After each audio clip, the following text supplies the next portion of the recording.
because they don't know what to think about this until we tell them. It's very odd. Hello, Mr. and Mrs. America. Oh.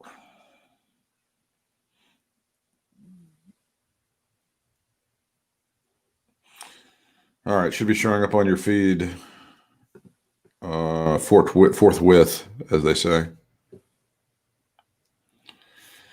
Pretty soon here. Did you we'll get into it in a minute. I don't want to ruin things. Did I watch the Jets game last night? Of course. That's what you were going to ask, right? They're not good. The New York Football Jets are not good. Have you seen on the throwbacks sometimes a couple of years ago when they would wear the old Titans uniforms, the old New York Titans uniforms? Yeah, there's a lot more white to them with Mm-hmm. Yeah, I know what you're talking about. It's not great. It's not a good look. You know, the great Wahoo McDaniel was a New York Football Jet. I think he also played for the Titans. Right. I think. All right. You should be seeing it on your feed now and be able to do it.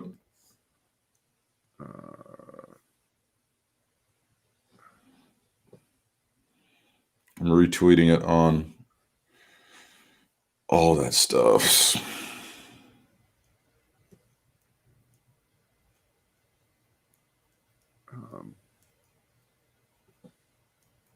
The answer is no. Okay. It should be showing up in just a moment then. Or look on my page or look on Brad and Britt. I did. I looked on yours and it wasn't there either. Okay. But by the time I come back, It might have. It might be, because that always happens.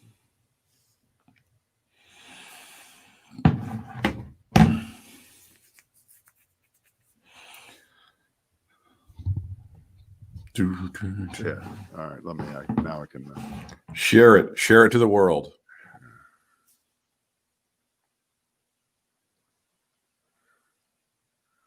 I should have done that. This is what I want to do.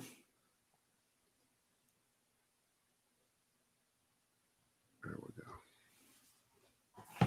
go. Okay. I'm ready when you are, sir.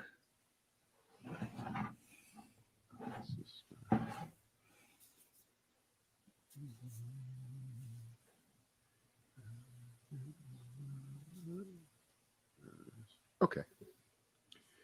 All right. It's the Brad and Britt cast for Friday, a very special edition. Special edition means we've either had a baby born, we lost a character off the show. What are the other reasons for special editions of Mad About You? Or well, they always come up with the reasons to call it a special edition. Weren't Jamie and whatever his name, Paul? Weren't they always breaking up on Mad About You? Wasn't that always a thing? Like they were. Yeah, but that wasn't no. I'm talking about a special edition for Rhoda's wedding is a special edition of Rhoda. On Different Strokes, it was like Arnold almost got touched by Gordon Jump. I think that was like a special edition. Yeah. All right. Anyway, we're happy to be here with you today in the noonish hour live Eastern time on the day that we learned that the president has tested positive, and I've been under the gun all morning. First of all, I find out when I get up today that my wife says, "Oh, 3 times I pushed you last night and said you got to hear this, you got to hear this." I never heard anything. But you were out. Nothing. I knew nothing. Then I get up this morning and I turn on my phone and I have a text message from my daughter in Chicago, dated or timed at 2:01 a.m. Right. And you're sleeping through this? Yeah. Come on. What? Are you still do you still have your sleep apnea gear and stuff? Oh, so you're deeply into it. You're deeply into REM sleep. Yeah, but that's not the and you're sleeping through this that wasn't the point she was making. She wasn't making no, she was just saying that I don't care. It doesn't matter to me. Yeah. And I'm more wrapped up on what kind of Halloween costume am I getting. And So anyway, this is all sideline bullshit. Here's the matriculation of events. About 8:45, the word comes out, and I can give the woman credit from Bloomberg, who breaks the story.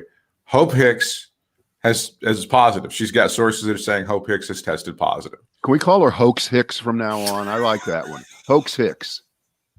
I don't like it at all. You don't like it? So this information did not come directly in an announcement from the White House. It did not come directly from anyone.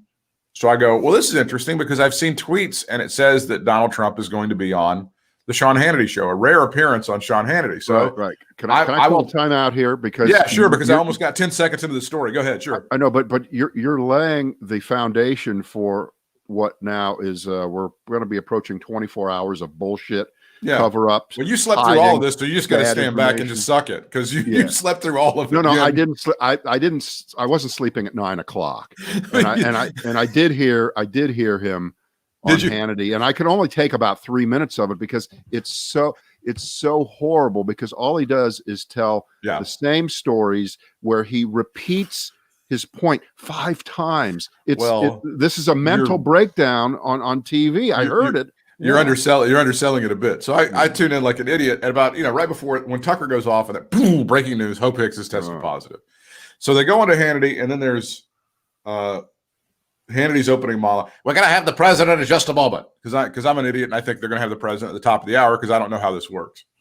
And then there's Joe Biden is packing the courts. That's your first segment, right? Joe Biden is going to add 143 justices to the Supreme Court, right?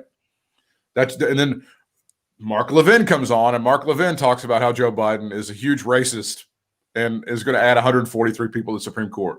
By the way, I think you're forgetting they're also going to add not only Washington, D.C., not only Puerto Rico, but Guam. And 5 other.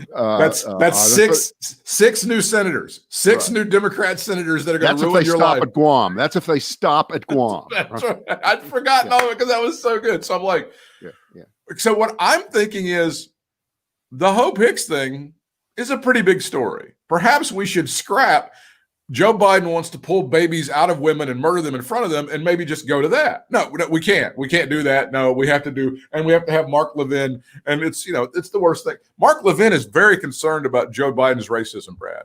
Joe Biden's racism is keeping Mark Levin up. As he well should. By the way, somebody needs to tell Congressman Clyburn in South Carolina that he essentially is responsible for putting a racist on the Democratic ticket. Right. A racist? Jamie Harrison is a racist. I didn't realize that. No. I mean, he pushed Biden. Oh, he pushed Biden. That's correct. I'm not talking about Jamie Harrison. Who obviously is. He's probably a racist too, though. He probably is a self. So at the bottom of the hour, they finally get around the president, and they don't lead with the idea that Hope Hicks. Did you see that? Did you see him talk to Trump? I heard him kind of just drop it in. They did, yes. They don't. Right. He drops it in, and then Trump 7 times says, she's a really hard worker. She is just, right. How many, right? Do you know what I'm talking about? I mean, there's just nothing left up there. There's nothing left up there. And by the way, may I just drop in one more thing? I can't remember the name of the young man who was 19 years old, the Appalachian State student who died, I believe, on Monday. Mm-hmm.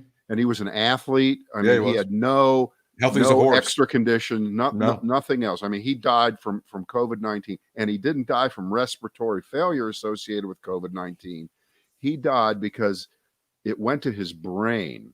Mm-hmm. In other words, when you've been hearing doctors all this time say, we don't know everything about this, we don't know how it works, it makes sense. So you can finish up, but let me just say this. Everyone that said we don't know all the facts about this, and any underselling of anybody who has this is irresponsible and ridiculous. And of course, who's the king of the underselling? Well, that's ultimately the irony. And also, it's only 85-year-old people, and it's only people who are near death anyway that are getting it. All the other shit we've been hearing. It's a 19-year-old. He's healthy as a horse, and it did shit to him that we don't even know about.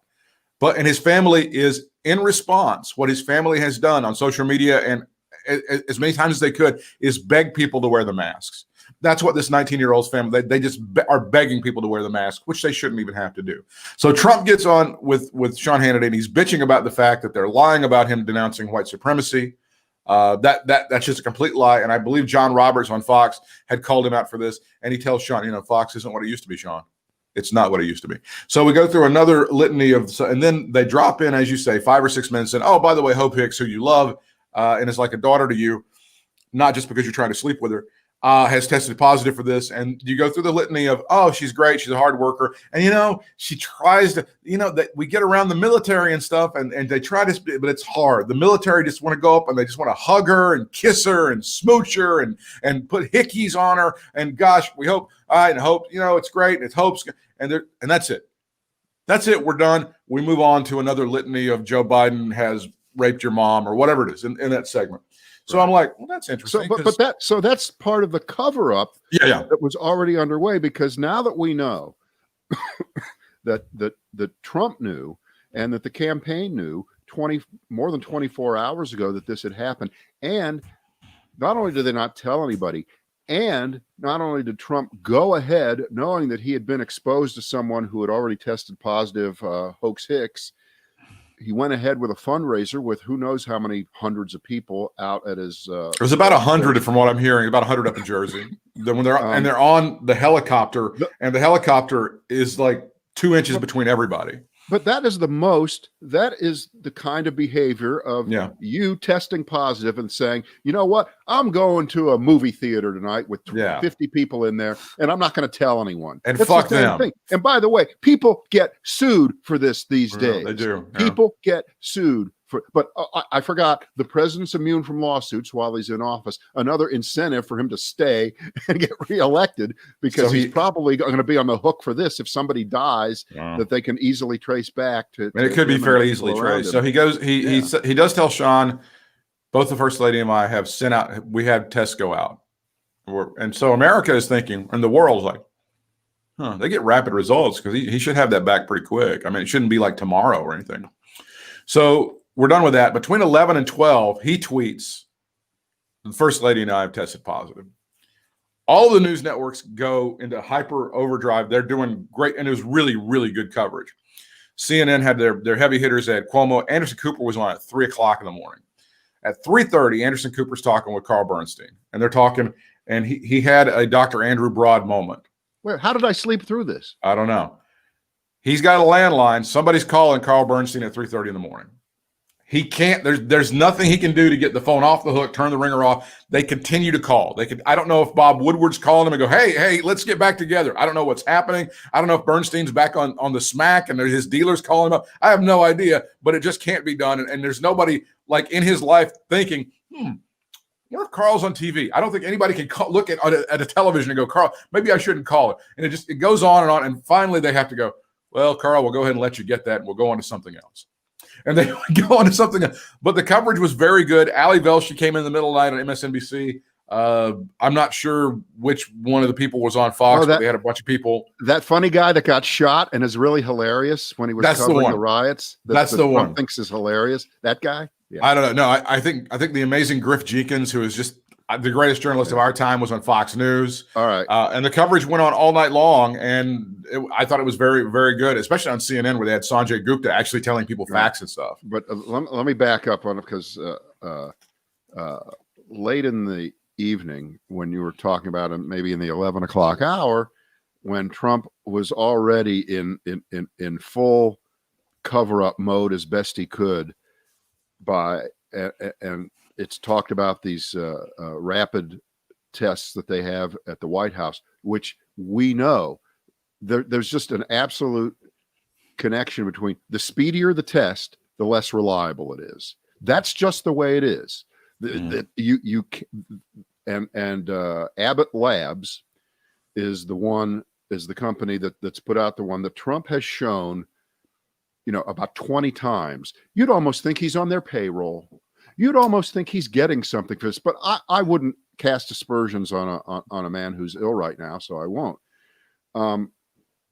But the best line I saw right before I went to sleep was by news anchor Brian Williams, who came up with a brand new word that I think probably got by most people. And he was referring to the fact that Trump kept touting this rapid response Abbott Labs test that they apparently use at the White House, which clearly failed again. And he said, Donald Trump, with Popeil-like zeal, has been pushing this test. And I thought, how many people understand that that's referring to Ron Popeil, the Vegematic Ronco guy, the Mr. Microphone. Set it and walk away. Right. So there is no word in the English language Popeil-like, but he invented it, and I give him full credit on that. All right, let's get to today. Let's talk about what this means right now. And number one, does it not set a perfect excuse for everybody to say, that one debate, that was the greatest debate ever. I don't think we can top it.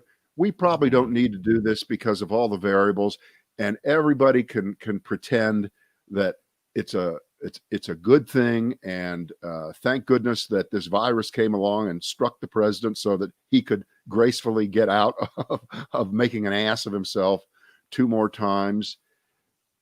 Bottom line, will there be more presidential debates? There will be a vice presidential debate next week. I don't see it. I don't see them being more debates. And as we speak on Friday, we don't know if Joe Biden has tested positive. He tested negative. He already put out. They've already got he and Dr. Biden have both tested negative. But again, in the world in which we live, that doesn't mean anything. Yeah. He could test positive tomorrow because of the incubation period. Correct. Yeah. And it's unbelievable that Trump and his people didn't immediately start phoning and telling people that Trump had tested positive, or that he had been around someone who had tested positive already. And it's just unbelievable. Well, you're also underselling it, because we never would have known about Hope Hicks testing positive had it not been for the media. This is why this man is even worse. I know it didn't come from the White House. It didn't at all come from the White. And by the way, we're not investigating the leak as to how Hope Hicks was found out to have it. All right, that's the problem. That is the problem. That's the it's problem. Always the problem. The media has some sort of unnamed source that apparently nailed it again. And thank God for the media. And that's why this guy attacks the media every time he gets a chance. Okay, I'm glad you brought it up. What if we hadn't found out today? We wouldn't know. Last night. How many days were they prepared to try to cover this up? Forever. How many rallies was Trump prepared to try to go to? I think he had one scheduled for Wisconsin tonight. Yeah, right. He would have gone. He would have done it. No, they were prepared to do this as long as she didn't show any symptoms and there was no reporter that goes, hey, Hope's not been at work for like 2 or 3 days. They could have kept this going for a long. I believe there is a weekend at Bernie scenario at the White House. I believe they've got something gaming out at some point. And when the problem becomes the credibility gap, which is roughly the size of the south rim of the Grand Canyon at this point. The credibility gap, when they say that this man is barely symptomatic and his wife is barely symptomatic, what does that mean to you? What do you think of immediately, Brad? They're probably both near death. No, exactly. Exactly. Fire up the ventilators. Somebody's just hanging onto the toilet, clinging to life and sweating their balls off. There have been a few things that haven't been exactly 100% kosher during the Trump administration, but this time they're telling the truth. They are spot on. They would never cover up anything like this. By the way, my wish for the president is that he gets well as soon as possible. But in the interim, should he need to go into the hospital and become an inpatient, I hope he has to share a ventilator with a 700-pound Mexican immigrant. My wish. Just a little wish. Was that too mean? Was that too mean? I'm trying to think of what a 700-pound Mexican, like one of the Lucha Libre guys, one of the really big fat Lucha Libre guys. Is that what you're thinking? Two of them put together. Obviously, the president is going to receive medical care that's going to be greater than any that you can imagine. There's nobody on earth that's going to have more or better medical care 24/7, whatever treatment he possibly needs, a team of doctors, lab results, all of that stuff. How do you know that he isn't going to leave it in the hands of the great immunologist, Dr. Scott Atlas, who of course is not an immunologist? Because remember, Fauci and Birx have been pushed aside. At the last 2-3 weeks of press conferences that he holds in the afternoon when he's desperate to get the last word in of the day after Joe Biden has spoke at 1 p.m. Atlas is sitting there, no Fauci, no Birx, no Dr. Redfield. This is when he's going to get religion, though. I think this is when he's going to get religion on this medicine shit. It's good enough for him to preach taking hydroxychloroquine, but when he actually gets sick, the doctors that are in place at Walter Reed and the staff at the White House, that's what he's going to go for. Teams of doctors, labs that come back in hours and not days. All of that shit's going to be available to him, and it should be. He will have a better chance at recovering than anybody else that's caught this. Would you agree with that? No. You don't agree with that? I do not agree. Just in terms of Brad, just in terms of the resources available to him. Not because of his physical condition. But that's not going to be the deciding factor. Correct. The deciding factor is who he is, what his medical history is, there's that. And what the level of exposure he got, how virulent the virus is moving around inside of him. But he is a 74-year-old overweight guy with a couple of chronic issues. That's right. So the numbers on that, based on his age, are about 1 in 10 of those people die. Well, about and one of those. This will also expose the bullshit of the physicals that he got at the White House and how healthy he was and how there was no problem at all. This is going to expose all of that he was so healthy and so well in the top 1 percentile of human beings as far as healthiest man ever to hold the office. I believe. It doesn't matter. Even if that was true, you can't fight the numbers. You're 74. Okay, he is not going to respond the same way a 30-year-old is going to respond to the same level of exposure. And they can try to talk their way around this all they want. But the bottom line is the rallies are done for now. They may be done permanently. They should be done. Let's turn it around and put ourselves in the shoes of one of the cult members. One of the people who love Donald Trump would go to his rallies, would cheer for him, gladly not wear a mask to stick it to the libs. Right. And what are they thinking today? You go first. You go first.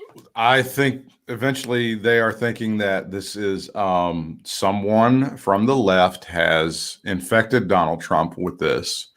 I don't know if someone from Antifa got into his close circle. Eventually, this does get blamed on the Jews, and that's what it's going to come down to eventually. But I believe the conspiracy theories are already starting up on that, and that some Hope Hicks probably slept with some Black Lives Matter person, and that's what got this. And they willfully infected the president of the United States. If you think I'm nuts, then you didn't hear the president of the United States giving a shout out to the Proud Boys just the other night. I mean, the crazy shit that's going on. Well, I think you might be right, but let's just for a second doubt that most people aren't even that crazy. Okay. Well, then let's for 1 second, because we've been together for 15 years. We've been doing this podcast for 6 years. We've been yakking about Trump for 5 years. Let's just for 1 second say that we are at least knowingly closer to full critical mass and breakdown of that next layer of support of Donald Trump that you see in the polls. That there's no way that this can stand. There's no way you can argue with what just happened to him. There's no way you can defend the behavior unless, if you want to go off into left field and say, yes, an person who believes in the Antifa model, which, by the way, we don't know who these people are. Just to say the word, I guess, is good enough, right? That's all you need. Say the word. That's all you need. But that's going to be a small minority of people. The fallback position from that is that this guy is strong enough to beat it. And so what's the big deal? This shows that the media has been overplaying COVID-19. If this man can beat it, he's tough and he's strong and he deserves a second term. That's going to be the fallback position as well. That would be the greatest spin ever. But again, let's think about this. If there's anywhere from 3 to 5% of people who get way too much attention on TV, who haven't decided yet. They can't decide. Oh, I don't know which one. Oh, they're both terrible. Blah, blah, that whole shit. What does this do to gain Donald Trump one more vote? I would argue nothing. Again, everything is working against him. And I'm just not going to allow myself, oh, that's what he wants. Oh, that's what happened in 2016. No, it's not going to happen. So you're not allowing for a patriotic rally around the flag kind of situation where sympathy builds for this guy? No, because you have too much poison in the bank. Yeah. You've got too much poison in the bank. You can wish for him to not die. You can wish for him to recover in a couple of weeks in time for the election. But at the same time, you cannot possibly think that this can be some kind of rallying point for what?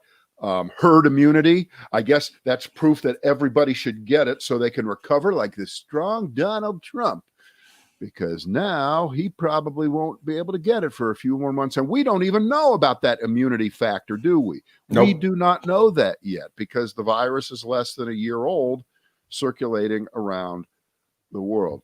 I think this just sealed the deal. This was the end of it. This was the death knell of his second. This is the second term is not going to happen for sure now. Yeah, and as the master of distraction, as the master of let me bring up something else to take your mind off of the fact that I completely blew it on the coronavirus. That I downplayed it publicly when I knew privately it was worse than it was. And I pushed this idea that wearing a mask was a sign of weakness. Let's talk about the women in the suburbs again, right? Particularly whiter women in suburbs. How you think they're thinking about this one now? You think this is going to move them back over to Donald Trump if they were Obama, Trump? Hell no. Hell no. This is what you tell your little kid in terms of being careful. This is how you teach your children to try to do the right thing. And Donald Trump is the child who wouldn't listen to anyone. He happens to be 74 years old, but he's the child who acted like he knew more than everybody else in the room. He knew more than all the doctors. He knows more than all the generals. He knows more than all the intelligence people. He knows more than everybody. And you know what? He doesn't. And he never did. And he never will. And, death catches up with everybody. Sickness usually catches up with everybody. But in the world in which we live in, most of us try to mitigate, if we can, if we're lucky enough to not have to work in a meat packing plant side by side where we might die, or in an Amazon warehouse where they've had a pretty high rate, although they argue it's lower than the regular rate among everyone. They've had thousands of their workers catch it. But you're the president of the United States, and your public behavior was so irresponsible. You want to try to explain it now? You want to tell everybody now? That video of him, what is about 2 weeks old, where the reporter was standing talking to him, and he backed away from them because the reporter asked him, I think this was before one of his rallies, and are you afraid of getting it? And he said, no, but not from you. You're not wearing a mask. There is more video of him just lying and being a hypocrite about this issue. And of course, we wish him well. But you cannot talk your way out of this. You cannot talk your way out of it. They've got footage from somebody in Cleveland. I believe it's one of the nurses or someone on the medical staff in the Cleveland clinic going up to the family and offering them masks. You've seen this. They've got the Biden people on one side with their masks on. They've got the Trump family, the whole hee-haw gang, and they have no mask on. They waved. I think it was a doctor. I think it was a Cleveland clinic doctor. It might have been. And then they go out to the seats. The footage was being shown on a loop all night on CNN of them going out to their seats and then, of course, having no masks on. Eric and Donald Jr. and Ivanka and everybody going out there. And then eventually they showed them going to the helicopter and all that stuff with Hope in close contact with everybody. So yeah, there's all of this Zapruder-like film. And like I said this a couple of weeks ago, if somehow Steve Jobs could have had an app that showed the virus entering your body, then perhaps we wouldn't have the problem that we have. But that's the closest thing that we've got, is her in close contact with a lot of people. And there are a lot of people that we hear names on a regular basis, like Stephen Miller, for example, as well as Don Jr. and Eric and Ivanka and Jared and everybody else who may have been exposed to this. So yeah, this is a fairly huge story, but the story, of course, pivots on Fox to the liberals wishing Donald Trump death. That's how they're going to try to evoke sympathy from those suburban women that you were talking about in Philadelphia and Columbus and Cleveland and places like that. Forget it. Forget it. They're talking to themselves. They're talking to themselves, and the idea that Trump might step aside, who knows? I mean, anything. We don't know. I mean, we come back here 3 days from now on Monday, the world could have turned upside down again. And let's just play the game of, if Donald Trump was a normal person and a normal president, what would he be saying? What would he be tweeting out right now? He would probably say, I'm more concerned about the future of the country and things that are going on in your life than I am about my own health. But I'm trying to work hard to, he would do something like that. But he's just thinking about himself right now, like he always does. And if the Congress doesn't pass any kind of rescue legislation for small businesses and for local governments and for all the people that need it right now, and they just take off for the next few weeks so they can campaign, I think we're set up for just an economic depression. It feels like it, yeah. It really, really feels like it. It feels like so many people are hurting so badly, and he's so detached from that. And for a guy that loves to get all the attention in the world, which he's been getting his whole life, and now the last 4 years as president, I guess this is a kick for him, because now all we're talking about is his health and pretending that we care that he lives another 40 years. But if he could leave this country in such a mess, in such a pickle, the fact that over the last few weeks he hasn't made it his job one to say to Pelosi and McConnell, get your ass in here. We're not leaving this room until there's a deal cut. And we're not leaving this room till there's a deal cut that's going to help Democrats. It's going to help Republicans.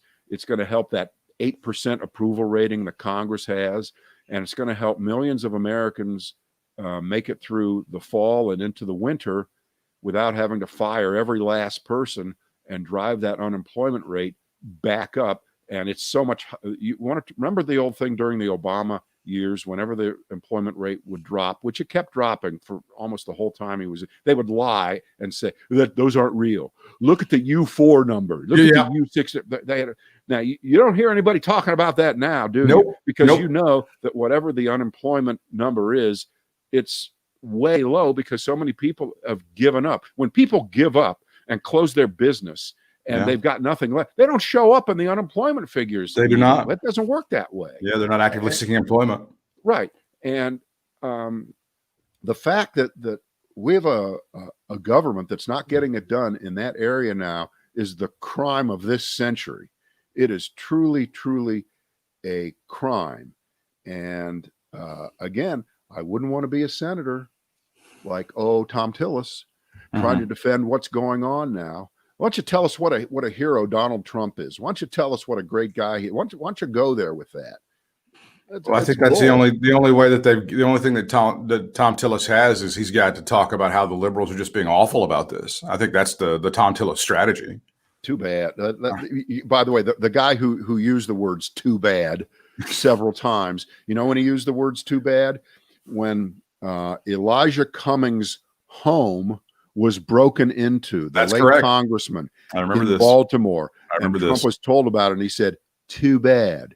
And when Mitt Romney back in March went into self-quarantine because he thought he might have been exposed to someone, Trump said, oh, too bad. That's too bad. That was his response. That's back correct. Just people taking responsible measures So I don't think it's cruel to say, upon hearing that Donald Trump has been stricken with coronavirus, it's too bad.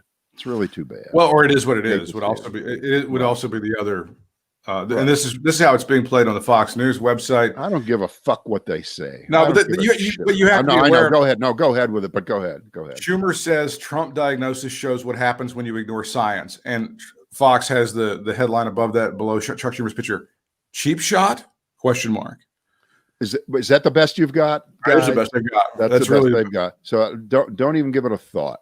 It's not even possible. The cruelest person, a man who lives for the cruelty, absolutely. The man who lives to humiliate other people, the man who has had a little karma walking behind him for probably 50 years.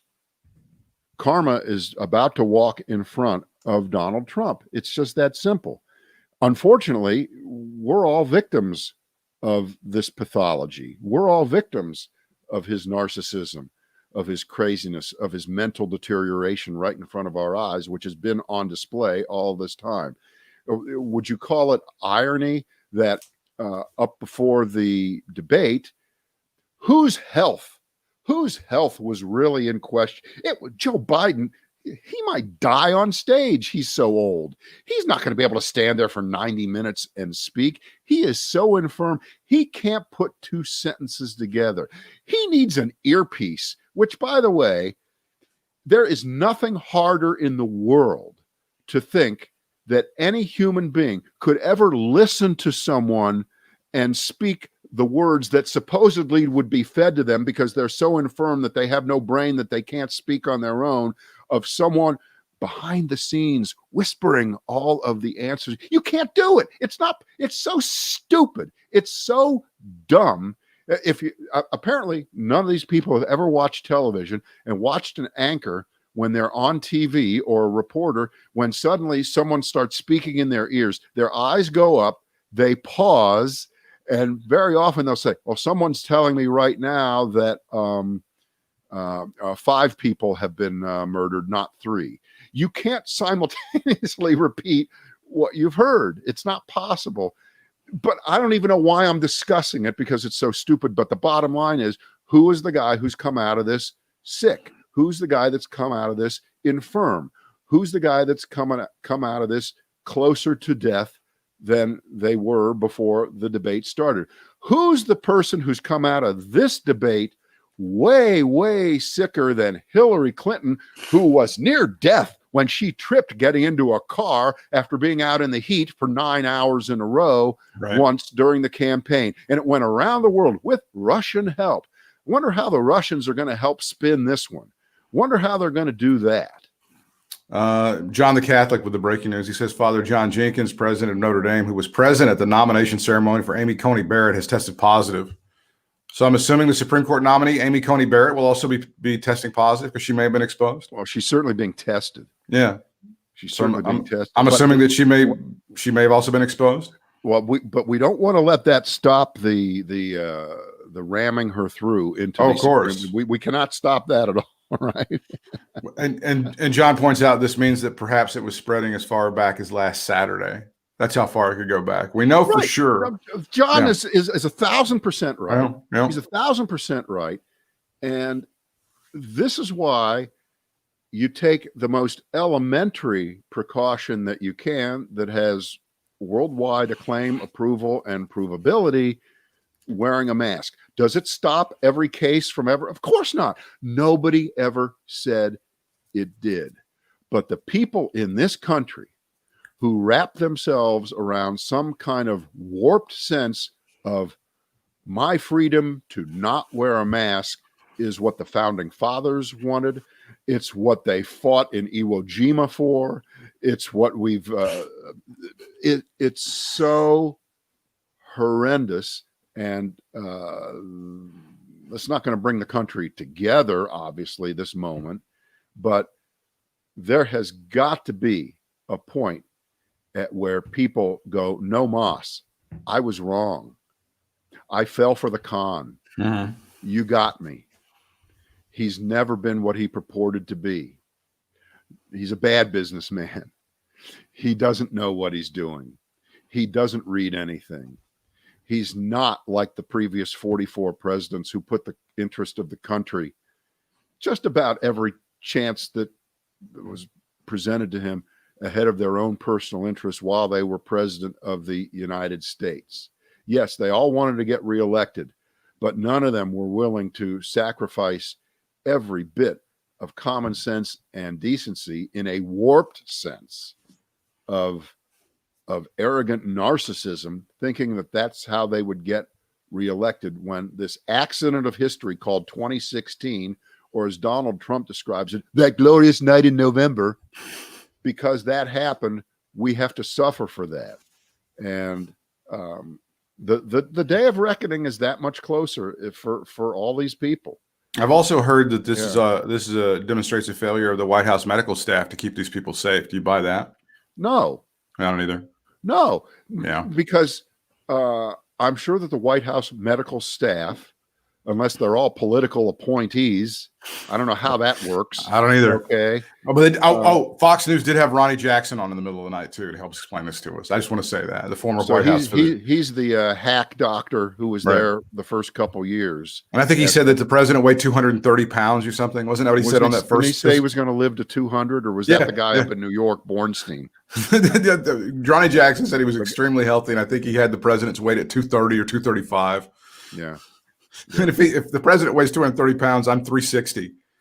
So no, my thought on that, when people say it's a failure of the White House staff, we've all been to the doctor and we've all known people that went to the doctor, and the doctor said, need to do this, this, this, and take this medication. And they didn't do it.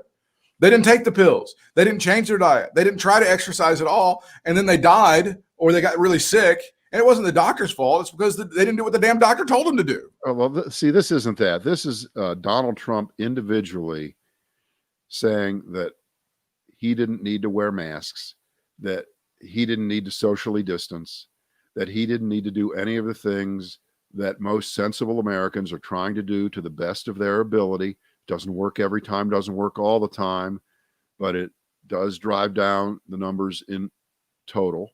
Mm-hmm. And if that's what you're going to do, if you're going to start pointing fingers at the White House, again, it's too stupid to even consider. Again, that goes into the "is that the best you've got" category. Well, come on.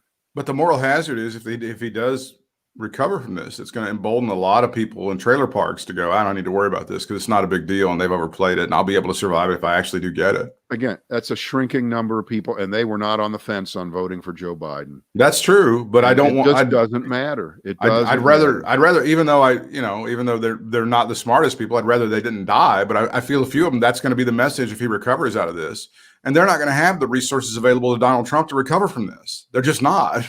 And by the way, he's making it so it's harder for them to get the resources they need to get if they get sick.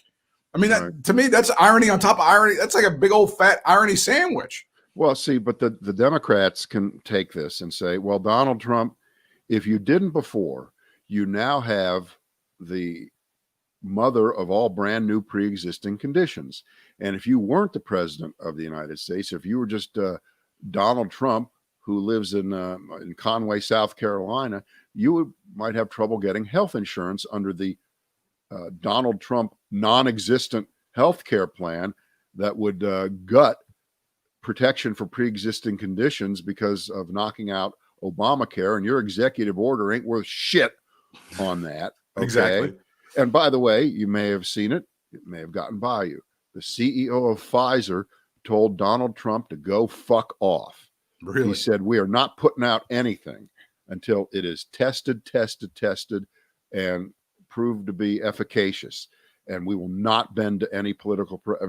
There's video of him saying that. That's the CEO of Pfizer. Because, Trump loves to name drop drug companies. Have you noticed that? Lilly, Abbott, Moderna, AstraZeneca, the Johnson & Johnson, they're all doing such great work. Shut up. Albert Bourla is the guy's name. He's the CEO of Pfizer. He also wrote a letter to employees expressing disappointment about the politicization of the vaccine. Right. Now, remember what that translate that. Whenever someone like that says, I'm disappointed that it's been politicized, it's Trump, shut the fuck up. Well, I don't understand why he doesn't say that. It's not a politicization by both sides. It's not like an equal. Right. Well, but that's what they always mean. But he's being very smart about it. Everybody can translate when someone says that the virus is being politicized. We know who's politicizing the virus. Yes, it's been Trump. So, and if you're running a drug company, you're sending the signal to your people that we're not going down that road with him. We are just not going to go there, because any CEO, anybody running one of these large multi-bazillion-dollar drug companies knows it's their reputation that's on the line here. If they were to ever give in and put out a vaccine early, and it turned out to be dangerous, right? Something that killed a lot of people. It's on their ass. They're on the hook. They're on the hook. They're on the hook for lawsuits. The share price would collapse. I mean, it's unending. It's not worth it to kowtow to Donald Trump. Is there which, any by the chance... way, should be a new T-shirt. It's not worth it to kowtow to Donald Trump. Is there any chance that he comes out of this with a newfound sympathy and empathy for people and the situation involving COVID-19? Any chance at all? I don't think so. I don't think so either. Even if he does privately, he can't publicly show weakness. Right. It's all about the dictator in power forever. The frightening part of this is that this could add to his pretext of trying to monkey around with election results, or trying to somehow convince somebody in some state to say, well, we can't hold the election on that day. Yeah, I wasn't allowed to campaign. I need to be allowed to campaign. Right. As if that's in the Constitution. If a candidate can't campaign, we can't hold the. Right. But they're looking for any excuse, and I put up a little meme on my Facebook. I said, the Republican Party would like you to know that our voter suppression tactics will not be suppressed or stopped due to Donald Trump's illness. Please continue with your voter suppression at an 11 on the 10 scale. There you go. So now they got to do it even worse. They got to shrink for every person that falls away from Donald Trump and finally wakes up and says, I can't do this anymore. They need to suppress a couple of votes on the Democratic side. And I don't see any way that this is beneficial to his overall support. His numbers are dropping, and they do the polling usually on Friday, Saturday, Sunday. So pretty sure that come Monday, the new polling is going to reflect people knowing that Trump is testing positive, and that members of administration have tested positive, and I don't know how that helps you. I just don't know. And I get all the state by state numbers of how some states are, the margin right now isn't even what Hillary's was at the same time. But more importantly, if Hillary was up by 8 or 9, and Trump and Biden is only up by 5, pick a state like Pennsylvania, whatever, it's a different 5 than that 9, because Hillary's might have been, 46 to 37, but Biden is 50 to 45. In other words, people have made their decision. Biden is cracking 50 or near 50 in a lot of these states. And once you get to 50, it's over. There's nothing left for the other guy to do. More people have made their decisions now, and there's not going to be a James Comey announcement. Plus, Joe Biden is actually campaigning in Wisconsin, so that does need to be said. He's actually making appearances and campaigning in Wisconsin. Is he going anywhere today? I don't know if he's going anywhere today, but he's been campaigning. I would guess he's probably going to take it easy. No. You know what that means? He's going to be back in the basement. And that's our show for today. Yeah, that's it. All right. We'll see you on Monday. We'll see you Monday. Thanks.